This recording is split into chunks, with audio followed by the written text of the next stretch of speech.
Pemirsa, Prabowo Subianto tetap merespon santai desakan yang meminta agar Presiden Joko Widodo mencopot dirinya dari jabatan Menteri Pertahanan perihal sikapnya yang dinilai lunak atas permasalahan Natuna. Ya, sementara itu TNI memastikan tidak akan ada lagi nelayan China di zona ekonomi eksklusif Indonesia pasca kunjungan Presiden Jokowi ke Pulau Natuna.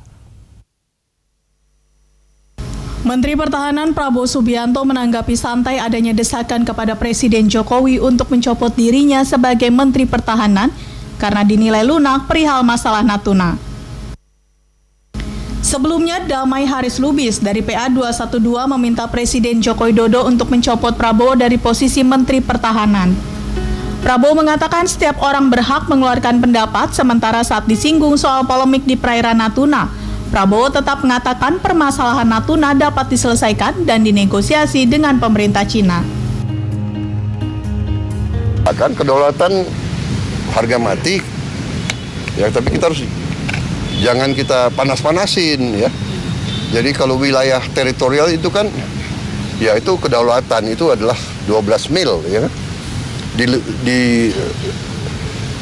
Lebih dari itu adalah zona eksklusif ekonomi itu, ya, dan kapal manapun boleh masuk keluar. Nah, kalau eksploitasi ikan atau mineral, itu harus kerjasama, harus izin kita.